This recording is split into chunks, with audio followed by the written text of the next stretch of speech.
paper reports that two of the male prostitutes were given a late-night tour of the White House last year.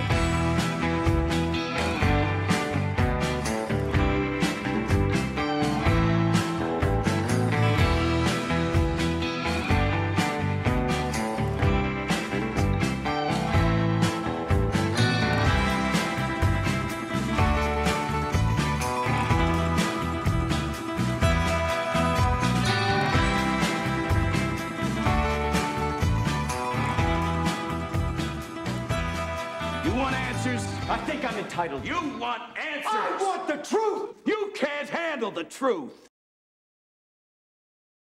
Hi, everybody. Welcome to the Nick Bryant podcast. Today, my guest is Whitney Webb. Whitney has been a professional writer, researcher, and journalist since 2016.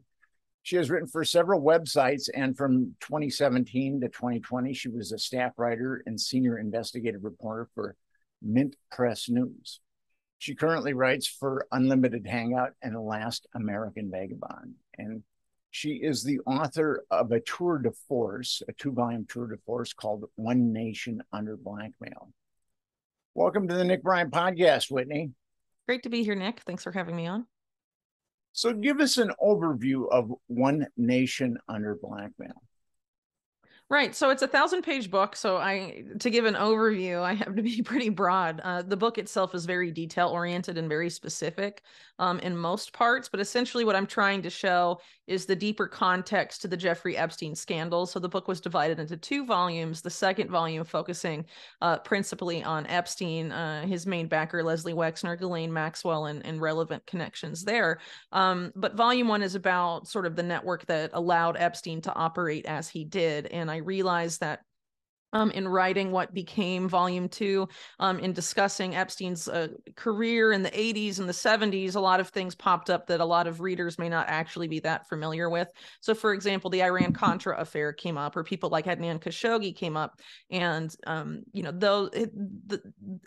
those particular scandals and figures, some people might have a rudimentary understanding of what they are, but lack a lot of the deeper context that sort of makes a lot of my research in volume 2, I think, a lot more compelling. So that's essentially why volume 1 exists. And so what I try and do in tracing this network that I view as being responsible for Epstein, among other things, I attempt to trace back, to a particular point. And so the point where I chose to begin the book is between this sort of merging of organized crime and political power with intelligence agencies. So I start off the book really talking about that with Operation Underworld, which was when organized crime interests were sort of courted by the Office of Naval Intelligence and the CIA precursor, the Office of Strategic Services, during the World War II era. And this sort of began this alliance between organized crime interests and the intelligence services, which you again see, for example, in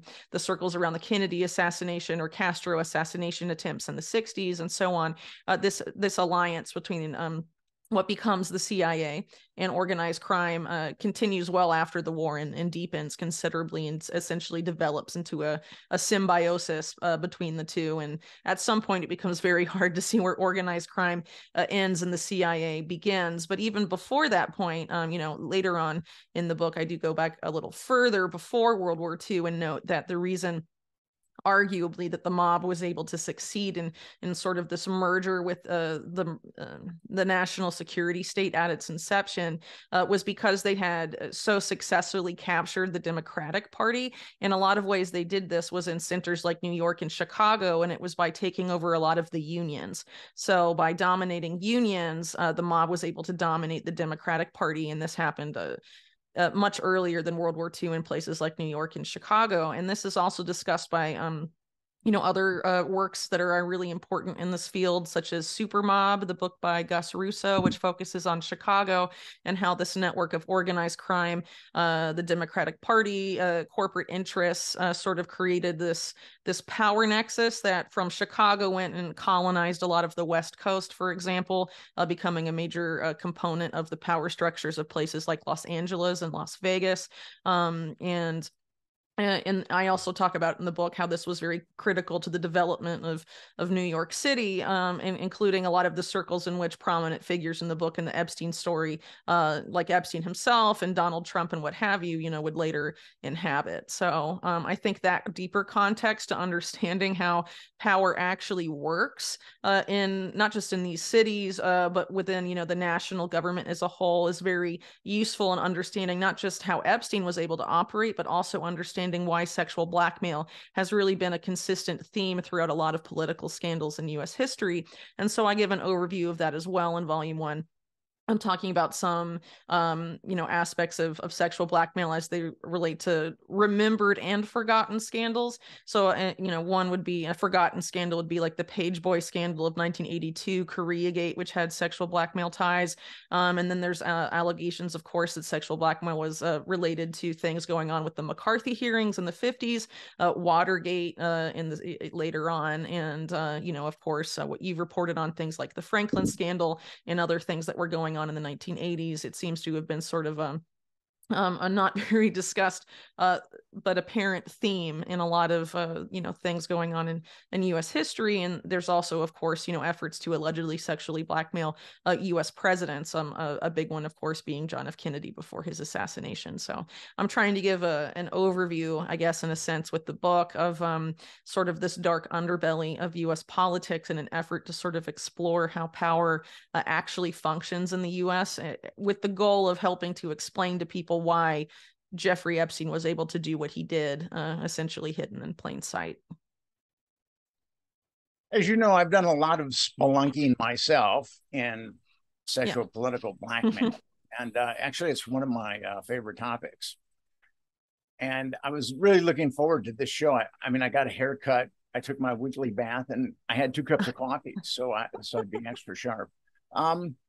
What's interesting is the mafia, the Italian-American mafia, was heavily involved in all kinds of blackmail. That was an integral part of their game. And actually, the mob was like, I believe some of the first people, or members of the mob, were some of the first people to open gay bars in Greenwich Village.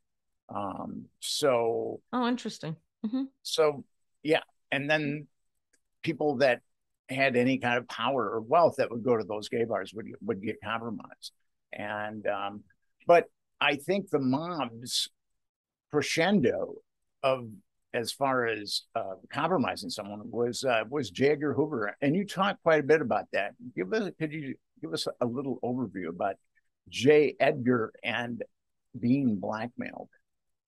Right. So there's allegations from many decades ago talking about J. Edgar Hoover allegedly being blackmailed by the mob. And then there's other related sources that say that there was also an effort, sort of a power struggle between Hoover and the head of the Office of Strategic Services, Bill Donovan, sort of for dominance over who was going to have more power in the United States. Per that theory, Donovan was able to acquire blackmail on Hoover, and this was allegedly through some of these, what I talked about earlier, these OSS, organized crime links, that were sort of forged in the same period in the 1940s.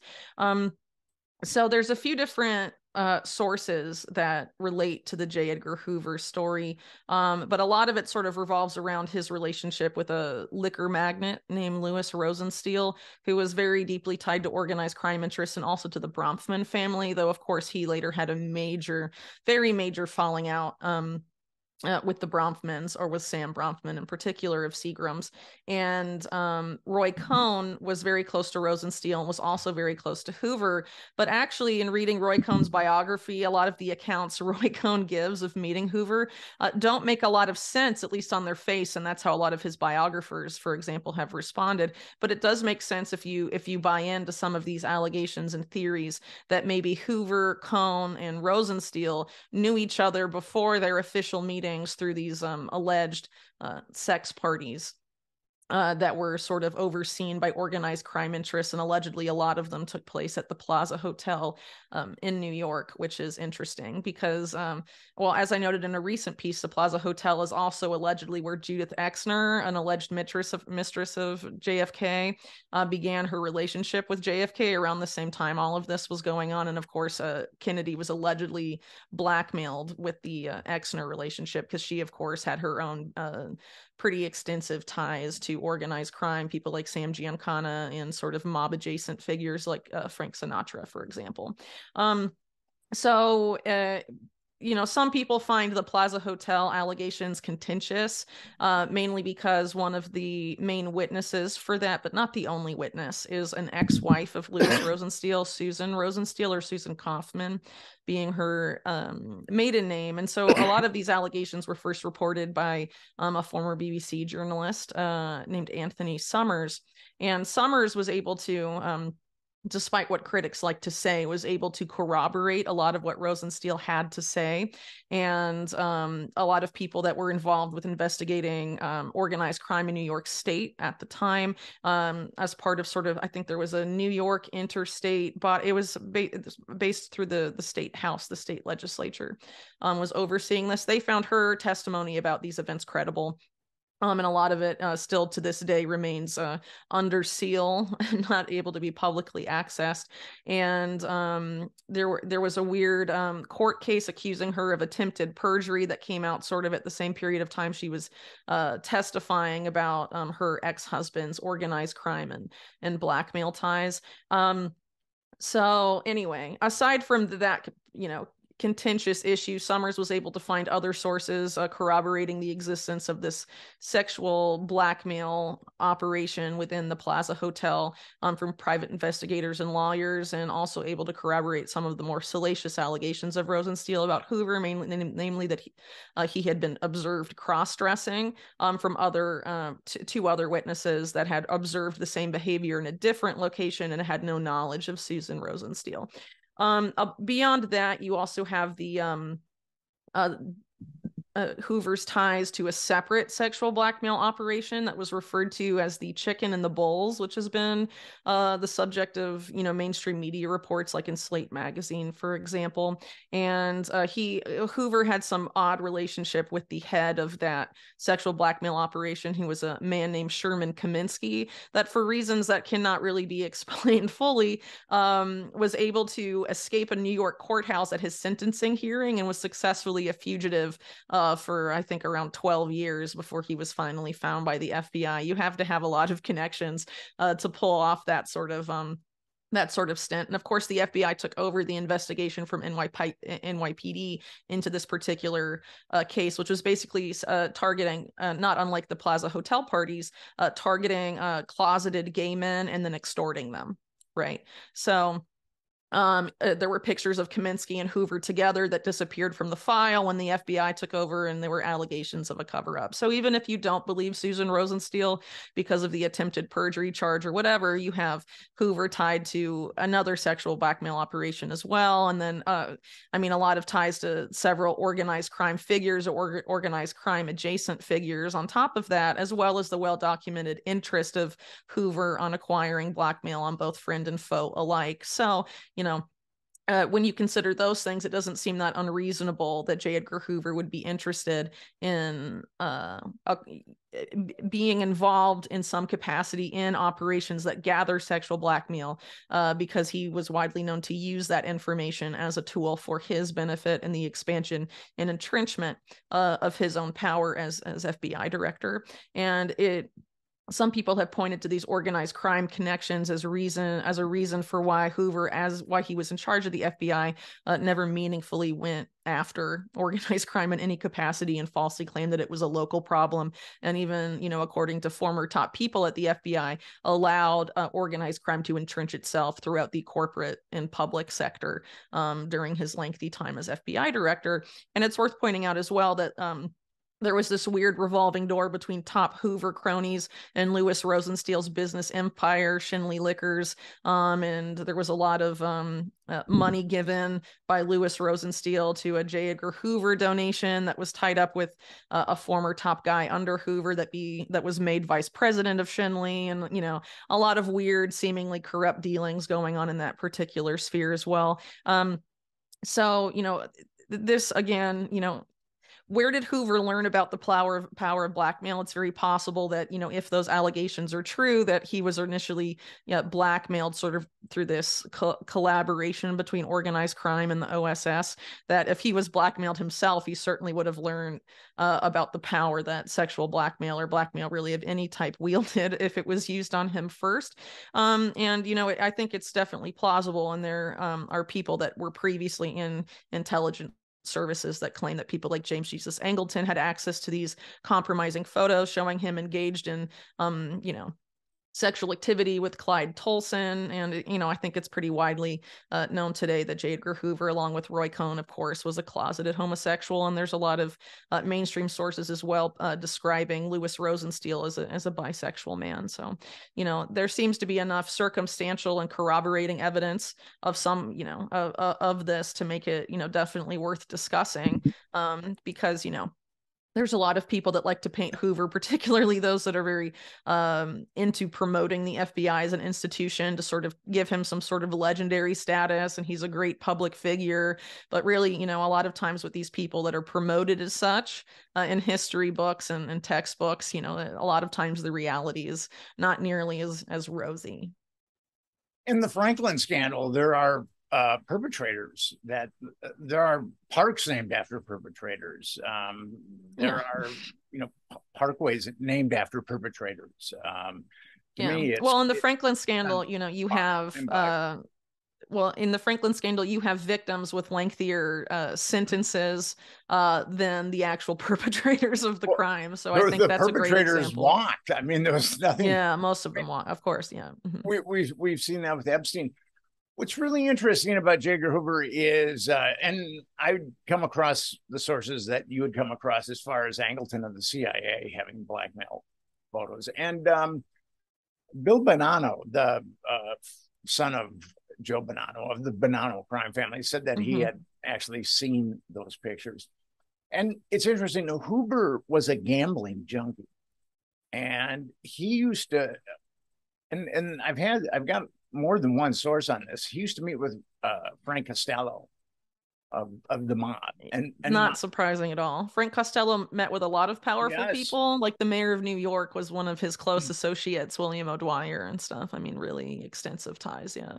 Well, that's why he was called the prime minister of organized crime. I mean, governors and judges had to be vetted by Frank Costello. So Hoover and Costello would meet, and one of the things that I've been told that they talked about is Costello would give Hoover tips on which horses would win. And he would go to the $2 window, but he would have agents, federal agents being paid for by taxpayer money, going to putting much larger bets on the tips that Frank Costello gave him. And so Hoover is interacting with the American mafia for a number of years, and then he's telling the public that there's no such thing as the mafia. Yeah. And the only explanation, I mean, the history books say, well, Hoover might have known about it, but he didn't want his agents to get dirty. I mean, when you get into explanations of that, the only explanation that really makes sense is that Hoover is blackmail. Right. And as we get into the 60s, the JFK blackmail, Hoover reportedly blackmailed JFK. The last things that the Kennedys wanted was Lyndon Johnson. And Hoover and Johnson were very good friends. And ultimately, Hoover blackmailed JFK into accepting Lyndon Johnson as his running mate, which was really worked out to be a very bad deal for JFK. Most definitely. Yeah. Especially when he visited Dallas in 1963. Yeah, sure. But it's interesting, and you put these threads together, you can see these connections, like with the JFK assassination. There's connections to Watergate. Players in the JFK assassination were definitely connected to Watergate, and then Iran-Contra. So could you give us a little history lesson about the 60s and the 70s and blackmail? Yeah, sure. So basically in the 60s, like you talked about, there were several different efforts really to go after JFK, it seemed, from the angle of sexual blackmail. And a lot of the people involved in these various efforts had weird connections to Hoover. So one example is sort of a spillover from what in the UK is remembered as the Profumo affair. So that was a sexual blackmail operation that targeted the Minister of War, John Profumo, and some of the women involved in that particular sexual blackmail operation, namely Mariella Novotny, were brought to New York and allegedly slept with JFK. Another one, I believe, was called Susie Chang. That's the allegation anyway. And but the Novotny one German seems agent more... too. Yeah, but she was from a different network, as I Yes. understand it, and allegedly tied with German intelligence and potentially the Soviet intelligence apparatus. Again, it's Yes. hard to know exactly And what was going on there too. she was part of Bobby Baker. Right. The right-hand So man of Lyndon Johnson had like a little blackmail enterprise going. he So did. He also form. had sex parties, and he was also involved with this other sexual blackmail effort that I sort of alluded to earlier regarding a Kennedy mistress named Judith Exner, which was, essentially, allegedly at least, done on behest of General Dynamics, which was at that time run by the Crown family, which the patriarch of which was Henry Crown, who's a key figure in the Super Mob book I referred to earlier by Gus Russo. And who I actually just did a pretty long report on the Crown family pretty recently. So that was allegedly about trying to get preferential treatment for General Dynamics in the TFX contract, which was this big military contract to develop new fighter jets. And Lyndon Johnson was very involved in securing that for General Dynamics, but General Dynamics was incapable of actually producing the plane they said, and everyone in the military knew it. And a bunch of people in the Kennedy administration or including Lyndon Johnson allegedly threw it in favor of General Dynamics because the General Dynamics plant that got the contract was in Texas.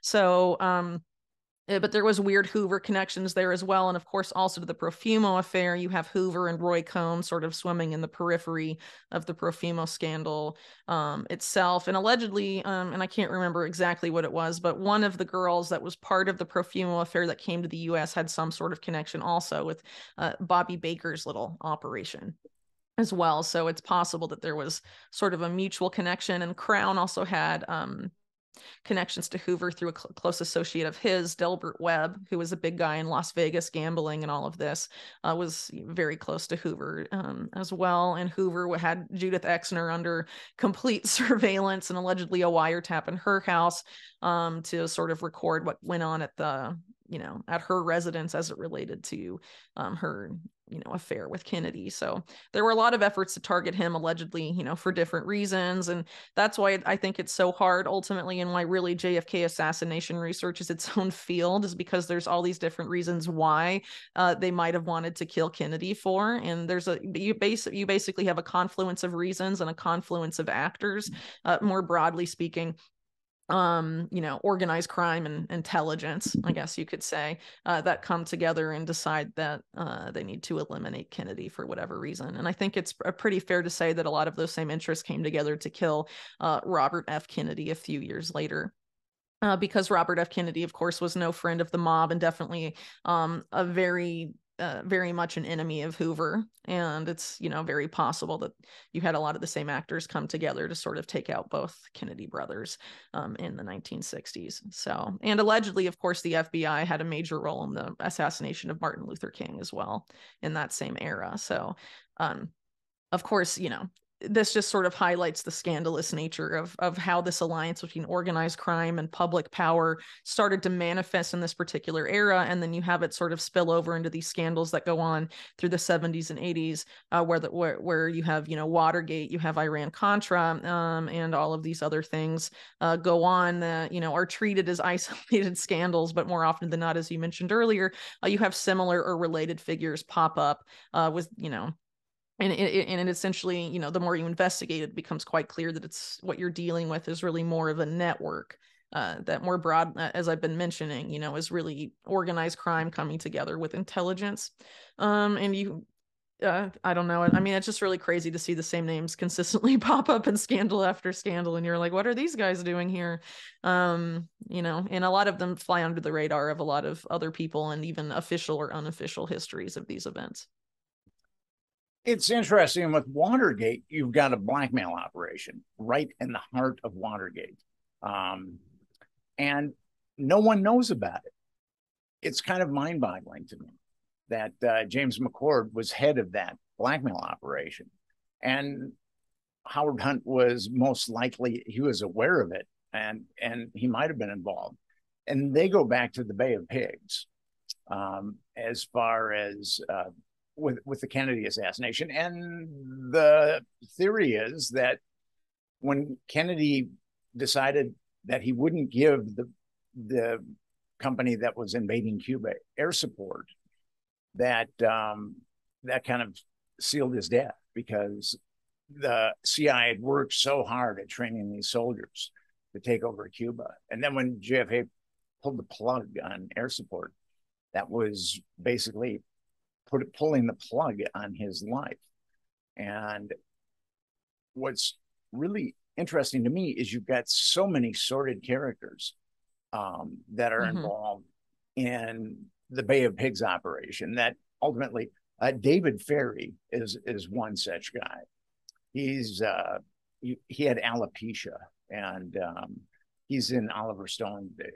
Joe Pesci plays David Ferry in Oliver Stone's JFK, and David Ferry was one malignant dude.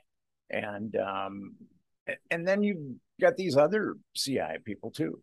And it's interesting because Nixon wanted to get Dick Helms, the head of the CIA at that time, to admit that the CIA killed JFK.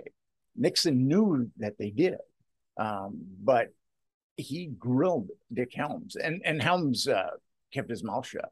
Helms and Nixon hated each other, and as one digs deeper into Watergate, which my book will, I mean, I'll show that the CIA basically was responsible for discarding Nixon and because of antipathy. And I think JFK really made the CIA angry, and also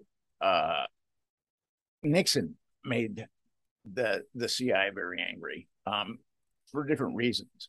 But Nixon decided that he was going to actually befriend the communists, open up Red China and do strategic armor limitations. And he had said that he was willing to give up Vietnam to the Russians to advance strategic arm limitation talks. So, and he was doing all this with a top security Navy communication system. And then the Joint Chiefs of Staff started an espionage ring on Nixon.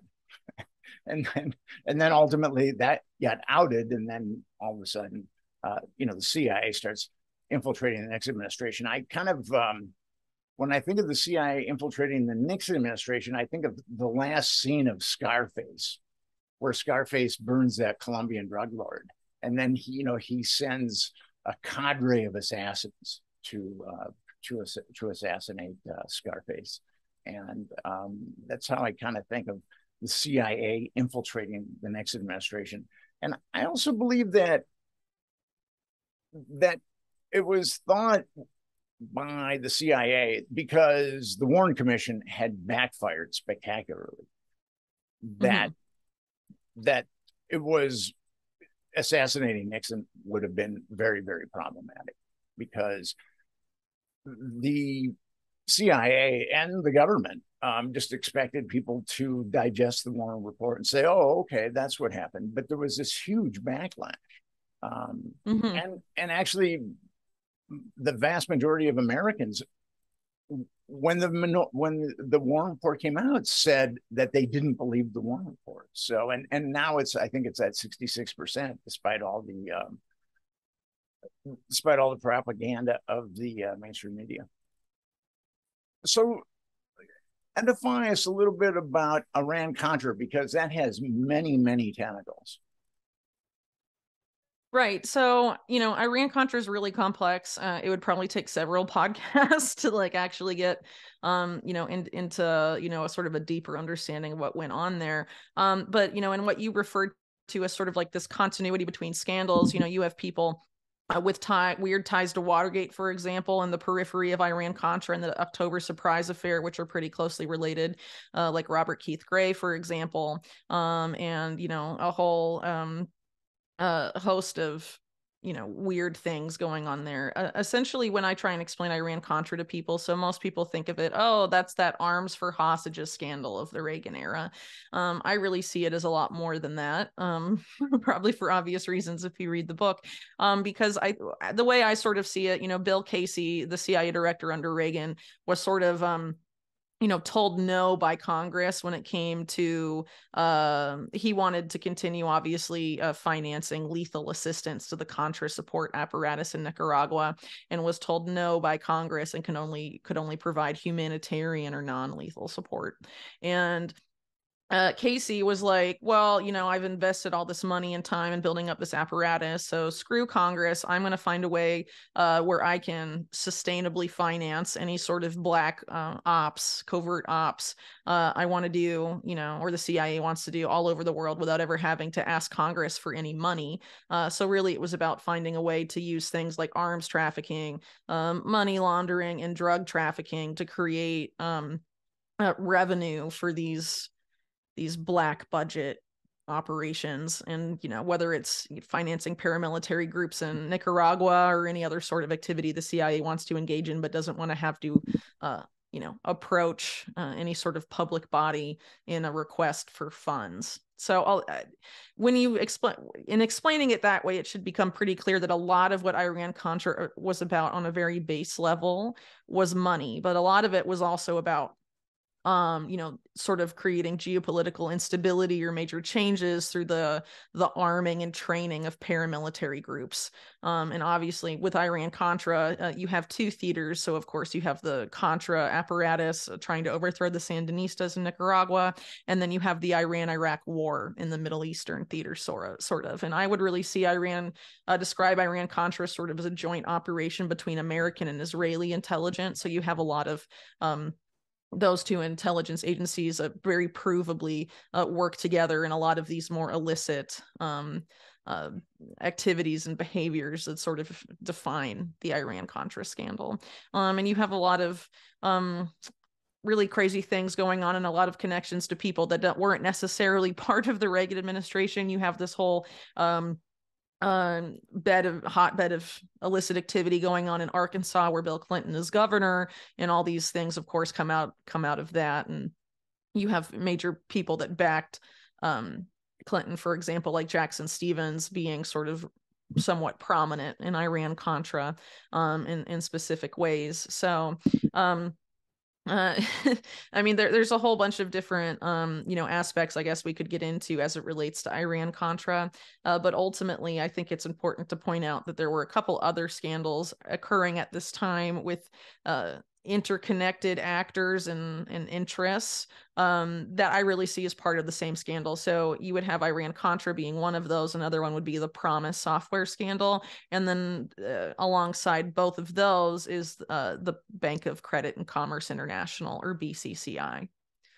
And they're really all related to this effort of illicit money flows, arms dealing, and drug trafficking. But a lot of these activities, as in terms of the CIA and Israeli intelligence, did not begin with Iran-Contra. Like, the history of the CIA's role in facilitating drug trafficking is much more extensive, and goes back much farther in history than just the 1980s, right? So again, I think a lot of this was about sort of making the CIA even more unaccountable than before. And I think it's important to point out as well. So you mentioned earlier, right, that Richard Nixon sort of made enemies with the CIA, and they took him out, but not in the same way they took out Kennedy. But there was also a lot of animosity between certain factions, powerful factions in the CIA and the Carter administration, which allegedly sort of led people like Ted Shackley and Thomas Klein, who were longtime CIA veterans, to sort of create spin-offs to get away from these efforts of the Carter administration, sort of to bring the CIA under their control a little more, I guess you could say.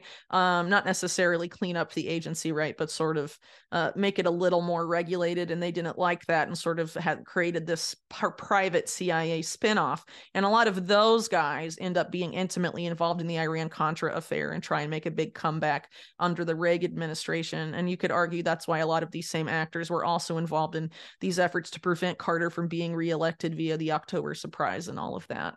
So again, that's, more continuity of these figures throughout different scandals of of the past. But a lot of it has to do with power politics as it relates to the CIA, and what faction is in charge of the CIA. And again, I think it's complicated for some people who sort of see the CIA as this monolith, and it as an agency changes with time, and depending on who's director or what the policies are, or what the chessboard of the world looks like, and how this the people in charge of the CIA feel is like the best way to meet their agendas and the agendas of the agency. It can all be different over the decades. So like the goals of the CIA maybe in the 60s aren't the same as the goals of the CIA in the 80s or later on, right? So there's a lot of power politics to consider here as well. I think the goals of the CIA has been very consistent, just as regarding power. Well, sure. The CIA wants as much power as it possibly can.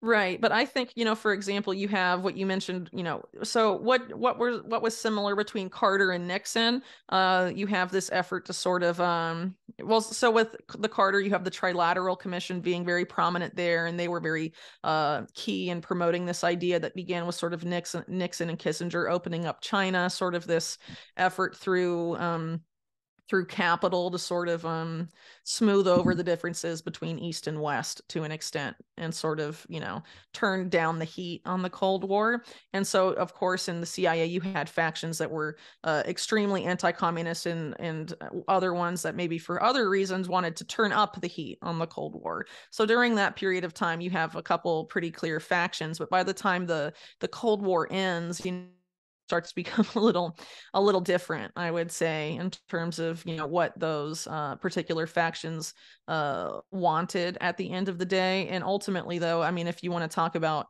longstanding goals, for really all of these guys, especially if you see the networks within their operating as a merging of organized crime and intelligence, it's all about money and power at the end of the day, and always will be for these guys.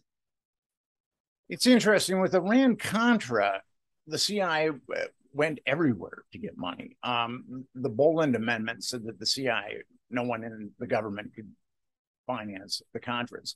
But the CIA went to like Saudi Arabian princes to get money.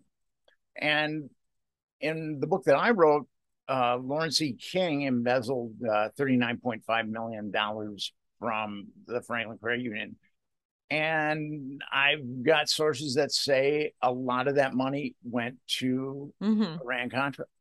So, and then you also, and this is kind of interesting, you referenced a book by Peter Bruton.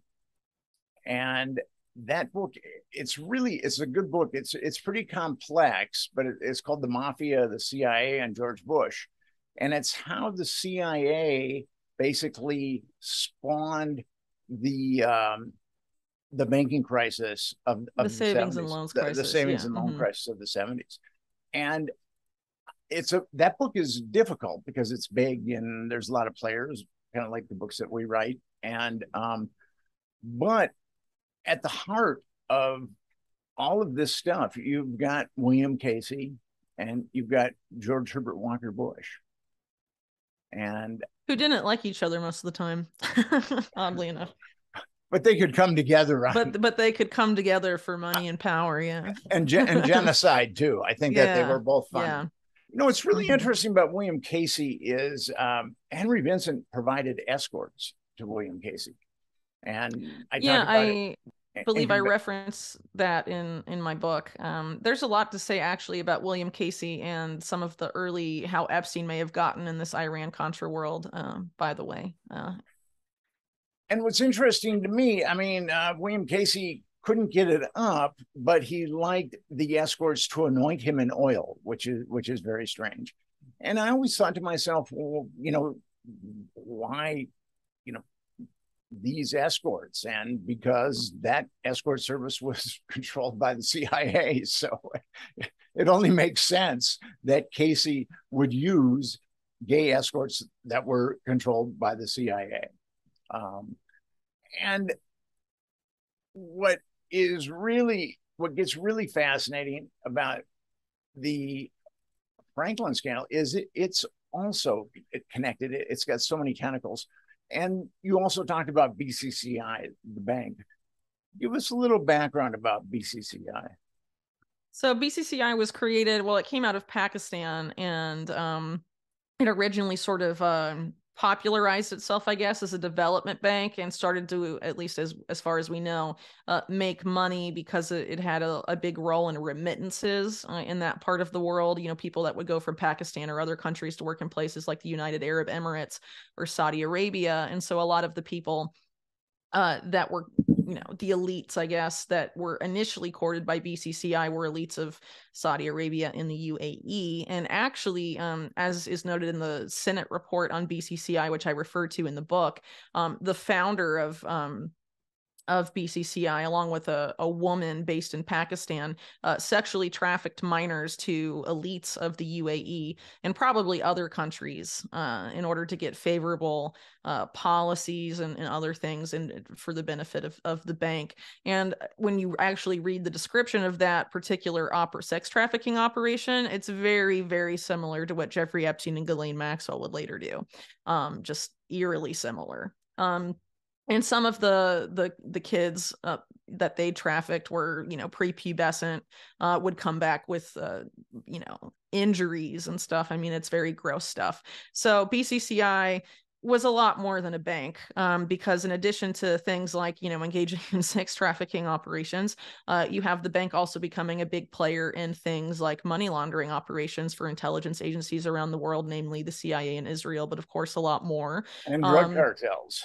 And drug cartels, yes. And again, you know, a lot of things with Iran-Contra you find in BCCI and the Promise scandal. You have intelligence, organized crime, and drug cartels all popping up as the big players in these, as I mentioned earlier, what I see as very interrelated scandals. So BCCI engaged in a lot of very suspect financial activity, to say the very least. It was the main bank of people like Adnan Khashoggi when Adnan Khashoggi was in the early 80s setting up a lot of what would become some of the, you know, Middle Eastern theater of Iran-Contra.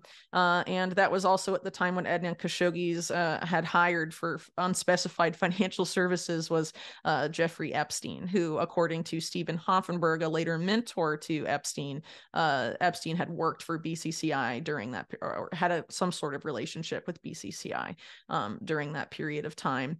And I mean, there's a lot of different ways, again, to talk about the Bank of Credit and Commerce International, but it ultimately imploded in 1991, mainly because it was not really operating as a bank. It was really more like a private intelligence apparatus masquerading as a bank.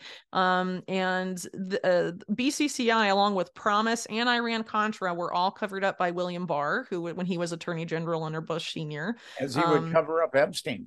Yes, and then he would come back under the Trump administration to do the same for Jeffrey Epstein, who, had interesting connections to those same scandals I just mentioned. And of course, as it relates to Promise, a key player there was Ghislaine Maxwell's father, Robert Maxwell. So you definitely have this particular network in which Epstein was enmeshed in that point of time, and later on being involved in a lot of these same networks. And of course, the main airline of Iran-Contra, Southern Air Transport, is later relocated to Columbus, Ohio, in a deal that involved Epstein, as well as top figures from the Iran-Contra affair, like Richard Secord and Alan Fears, sort of relocating Southern Air Transport from Miami, Florida, all the way up to Columbus, Ohio, to run cargo for the Limited mainly, which is Leslie Wexner's company, where at that point Epstein was his money manager. So you have, the Iran-Contra guys coming back for this weird redux in this bizarre scandal involving the Clinton White House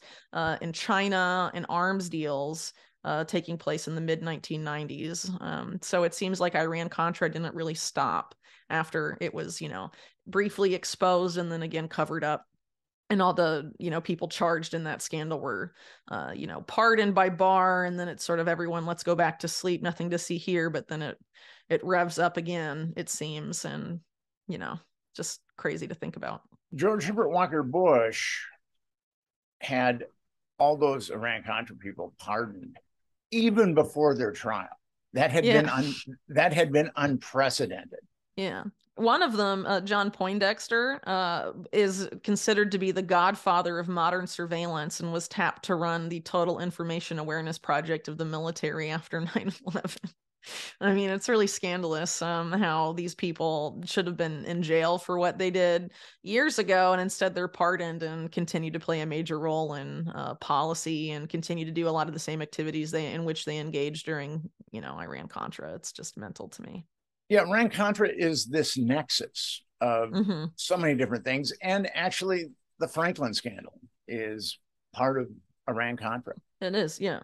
And it's amazing that the history books have just whittled it down to some money being given to the arms for hostages. That's all it was. And arms for hostages. Yeah. What's really interesting, you talked about the October surprise, and Jimmy Carter got walloped by Reagan in 1980, and William Casey, the guy who loved to be anointed in oil, as you talk about in your book, basically made a deal with the Iranians that because the Iranians wanted to give back the American hostages pretty quickly, but Casey said to them, we'll sell you arms.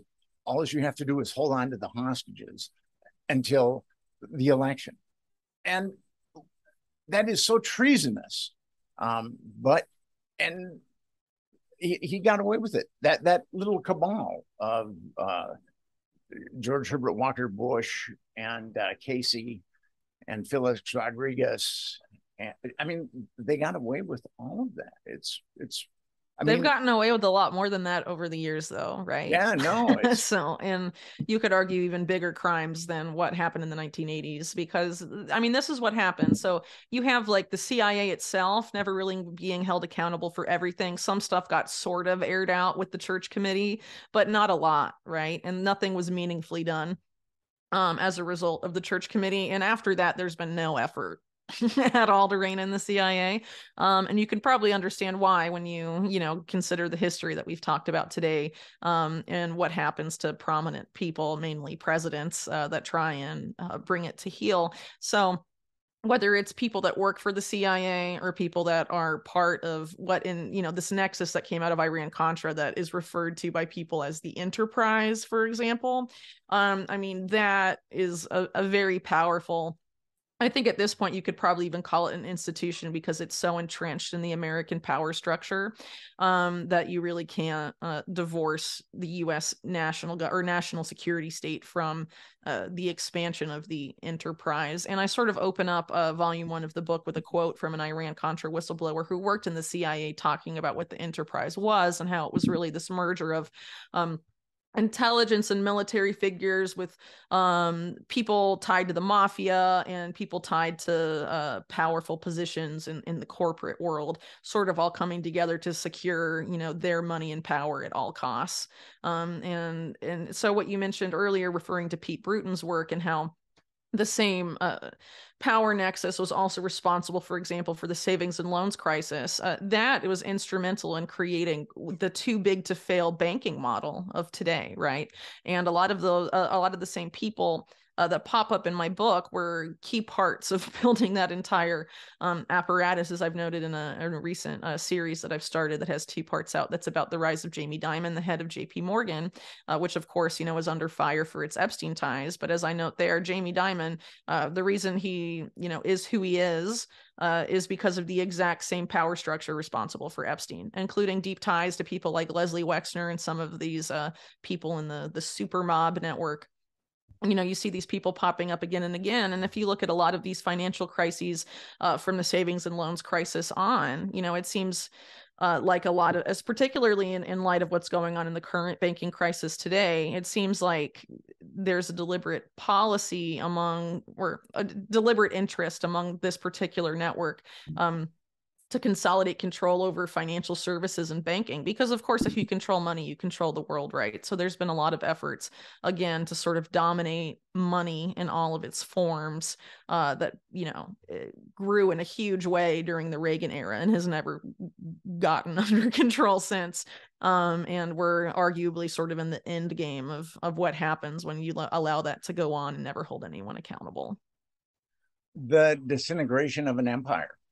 What's really interesting is because the CIA created all these mechanisms to fund itself or to fund its black ops.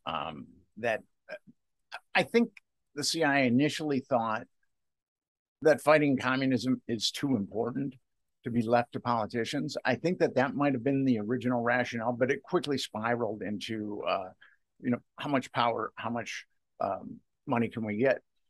And I knew someone who was a friend of William Colby's. And Colby was probably one of the least psychopathic CIA directors. He did some pretty bad stuff, like heading the Phoenix program in Vietnam, which killed thousands of Vietnamese, innocent Vietnamese. But he had said to, and during the Church Commission that was looking into the CIA malfeasance, he actually did open up about some stuff, whereas Dick Helms wouldn't. And Colby said that he had 2 major regrets about the CIA. And one of them was creating these funding mechanisms that they have no accountability. He said that they never should have done that. And he also said that the use of children, because the CIA had been, not only children were being trafficked, but there were a lot of children that were used in the CIA mind control experiments. And like there was a psychiatrist named Loretta Bender and a very esteemed psychiatrist named Loretta Bender who kept like kids on LSD for, you know, weeks on end. I mean, when I'm talking kids, I'm talking like 6-year-olds, 7-year-olds. Yeah. And so Colby really felt bad about that. And he was going to open up. I mean, that's what he had said, that he was going to open up about these crimes that he felt guilty about. And but it was strange. He went canoeing in April. I think it was April 28th. And he was very sick and it was very windy and cold, but he decided to go canoeing that night without his shoes on. And then that was the last that we heard. That was the end of Colby, huh? Interesting story. I know. So I believe, I mean, if one looks into Colby, his son came out with a documentary saying that Colby committed suicide. But according to my source, which I think is a pretty solid source, Colby he'd become like a born-again Catholic. And those were the 2 things that really bothered his conscience. was the CIA creating funding mechanisms so it could do whatever it wanted.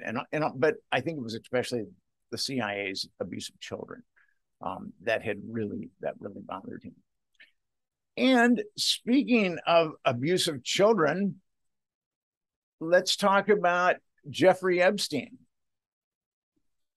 Sure. Well, I only have a few minutes left, but Yes. I guess I would say that, it makes sense maybe to talk about Epstein in the context of the events that we've spent most of today talking about. So I guess I would say that with Epstein, it seems like he was recruited in some capacity into these circles, probably when he was in his 20s, if not earlier, because he was seen around, associates of Robert Maxwell like Jimmy Goldsmith as early as 1971. And if you're just a middle class kid from Coney Island, it's unlikely that you would end up in a multimillionaire's mansion. Goldsmith was a cousin of the Rothschild banking family, so it's unusual that he would just end up being there and introduced to all these powerful people as early as 1971. And a few years after that, he's hired by William Barr's father, Donald Barr, a veteran of the OSS, to work at the Dalton School, even though Epstein wasn't even qualified to teach at a New York public school. So being hired at the most, one of the most elite schools and prestigious schools is definitely unusual, to say the very least. But some people from this period, and it depends on who you talk to, described him as both a music and math genius. So it's very likely that he was probably caught someone's eye when he was younger, because Donald Barr, for example, before he worked for the Dalton School, was involved in talent identification programs for talented high schoolers in New York City at a time when Epstein was in high school. And he Epstein got scholarships to go to Interlochen, where he later returns as an adult to groom and attempt to recruit minors into his trafficking operation years later. So it's possible he returned there because he himself was recruited there. Again, there's a lot of question marks there, but at the Dalton School, he's introduced through his children, through Alan Greenberg's children, to Alan Greenberg, or Ace Greenberg, who was a top guy at Bear Stearns. And a few years later, after bringing Epstein onto that bank, he becomes the head of Bear Stearns. And during this period of time, the legal counsel to Bear Stearns was William Casey. And that only ended when Casey became CIA director in January 1981. And a few months after that, Epstein left Bear Stearns under this sort of cloud of scandal because he was allegedly connected to an insider trading scandal involving the Bronfman family that the Security and Exchange Commission, which Casey actually led during the Nixon years, was being investigated, and they'd been tipped off that Epstein knew something about it, and Epstein was advised to leave Bear Stearns. I would argue probably to protect Greenberg, and so the person that would have advised him to do that is the person who Casey would have left his legal portfolio to when he became CIA director, so probably someone quite close to Bill Casey made that call. And Epstein, who at Bear Stearns had been advising their richest clients on the tax code, meaning most likely, tax evasion schemes, ends up entering this world that Epstein later describes as financial bounty hunting, where he's both hiding and finding looted money for powerful people. So that right away tells you that Epstein is already, by this point, an expert in the world of shadow banking. And he's also functioning as a FBI informant too. Yeah, but it's not exactly clear when that began, but it was definitely revealed during the course of his first trial in the mid-2000s that he was an FBI informant. And it's not exactly clear when that began, but it's very possible it began at that point in time, because the FBI usually tries to find people to recruit when they're in trouble and be like, oh, we'll get you out of trouble if you do some little favors for us, right? So it's very possible that it came out of that SEC kerfuffle, I guess you could say. But in this period of time where he's a financial bounty hunter, Epstein begins taking on clients like Adnan Khashoggi. And of course, at the same period of time, as we talked about, Khashoggi's helping set up Iran-Contra, major aspects of Iran-Contra, mainly the arms dealing part, and Khashoggi's main bank for most of that was BCCI. And Epstein has this alleged relationship with BCCI. And then in 1987, he connects with both Leslie Wexner and Stephen Hoffenberg. With Stephen Hoffenberg, he conducts conducts this industrial-sized Ponzi scheme that collapses in 1993. Epstein's name is dropped from the case, and around that same time, Epstein is visiting the White House with Ghislaine Maxwell, involved in very bizarre fundraisers, including one that ends up in Vince Foster's suicide note. And then in the same period of time, he's becoming a top guy in Leslie Wexner's inner circle. So, he starts off as a financial advisor to Wexner in the late 80s, but by 1990 replaces Wexner's money manager, Harold Levin, and then becomes the top money manager for Wexner in 1993. When this Ponzi scheme collapses and he's all involved with the Clinton White House, is when Wexner signs this insane power of attorney for Epstein, giving him essentially complete control over everything without having to ask Wexner about anything at all. And so there's a lot of weird stuff, of course, going on with Wexner in this period of time. His tax attorney gets shot in the face. He has provable organized crime connections and all sorts of weird stuff going on. And then there's this other thing that happens that I mentioned earlier involving China, Southern Air Transport, and the Limited. Obviously a bunch of crazy stuff. So, obviously by that point, Epstein is involved in a lot more than just sex trafficking, but obviously gets involved in sex trafficking as well. And it seems like that sexual blackmail operation begins around 1991 or so, with Ghislaine Maxwell and him sort of publicly emerging as what appears to be a couple, but allegedly by that point, they were really more business partners, and that they had already had a romantic relationship at some point in the early 1980s that had sort of fizzled out. But he was so much like her father that in the vacuum that her father's death left in her life, she sort of clung on to Epstein, who was very much associated with the same world that Robert Maxwell was. The argument that I make about Epstein is he's compromising the most powerful people in the world. There has to be a large organization behind him. Yeah. The powerful people who he's compromising will know that there will be retribution if they touch Jeffrey Epstein. And Leslie Wexner, I'm going to ask you about the nature of the relationship, but Wexner was heavily involved with the mob. I think we both uncovered the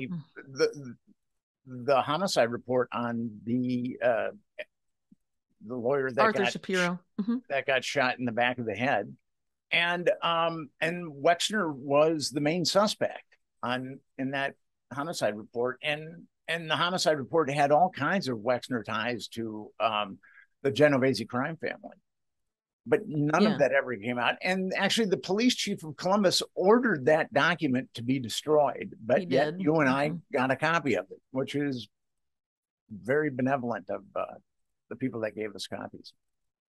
So what was your thing? What's your theory of what brought Les Wexner and Jeffrey Epstein together? Why did they become two peas in a pod? So I think part of it was because there was a bunch of weird stuff going on with projects of Wexner. So, for example, the New Albany development in Ohio, which is Wexner and John W. Kessler, a longtime associate of Wexner, was having a lot of financial problems. And allegedly Epstein came in and helped clean up all of that, whatever that means. And of course you have the fact that, you mentioned Arthur Shapiro. So he was shot right before he was going to testify to the IRS about weird tax stuff going on. And he was the lawyer for the Limited that would have been involved with those aspects of the banking of the Limited. And one of the main banks for the Limited at this period of time is Bank One, which is now JP Morgan Chase. And Bank One was run by the McCoy family, and John McCoy, who ran that bank for a long time until 1984, had involved the bank in Iran-Contra money laundering, and was one of the 4 favorite banks used to launder money for Iran-Contra arms deals. And McCoy was a longtime mentor to Wexner and had a very close and Wexner had a very close relationship with that bank and was even on the board of that bank, as was Kessler. So it's very possible that there was all sorts of weird stuff going on here. And you have Epstein in the same period of time being involved with Iran-Contra figures, and he's also involved with a lot of these same networks involving organized crime and intelligence. So it's hard to know exactly what was going on, but allegedly it was an insurance executive that introduced the two of them that worked for Aon Corporation. I forget his name. but it's hard to know if, you know, the official stories are true, because you have different articles saying, oh, we met in 1985, no, we met in 1987. So it's not very clear, but what is clear is that around the time that Arthur Shapiro was killed, there was some weird financial dealings that needed to be sorted out by someone who was capable of doing that. And Epstein was definitely capable of doing that. And he did so, and obviously impressed Wexner so much that he made him his money manager and gave him complete control over his finances in less than a decade. I think intelligence brought them together too. Definitely. They were both it's very possible of intelligence. And Wexner, Southern Air Transport, bringing that to Columbus, Ohio. I mean, that's a CI proprietary airline. Yeah, and they didn't, you know, there was an effort beginning in the early 90s. So the Southern Air Transport deal is secured by 1995, but the Limited is trying to get other airlines to come to this particular airfield in Columbus, Ohio, Rickenbacker, that are also connected to the CIA well before Southern Air Transport. So the first one, well, they tried to do it first with Aeroflot, which was like state-owned Russia airline, shortly after the collapse of the Soviet Union. They didn't do that, but then they went to Aero Air, and Aero Air was also involved in Iran-Contra and had some weird BCCI connection. And then Aero Air doesn't work out, and then they go to this joint venture, I think that's called Polar Air Cargo, and Polar Air Cargo was a joint venture of 3 companies, one of which was Southern Air Transport. And then 2 of those companies kick out Southern Air Transport. The Limited dumps Polar Air Cargo and then looks to partner exclusively with Southern Air Transport. So they're clearly hunting down an airline that's tied up with this particular network, in my opinion, because there's hundreds of airlines in the United States that they could have gone to. And those are the, 2 that they really tried to court, Aero Air and Southern Air Transport. So the cover story on Epstein and Wexner, I mean, it's such bullshit. And yeah, that article, you mentioned the article, I think it was 2001 from the Weekly Standard or Daily Standard from the UK. Talks about Bill Gates doing Evening business Standard. with Jeffrey Epstein in the 90s. 1990s, when, according to our media, they met in they didn't meet till 2011. Yeah. So it's such the media around Epstein, there's just so much. It's a huge limited hangout most of the time. Yeah. So I've got one last question for you, and I want to know what you think about this. So you're familiar with the Dutroux scandal in Belgium, and to an extent, yeah. And very sick stuff. It was basically like Epstein, or Franklin for that matter, where you had elites molesting children.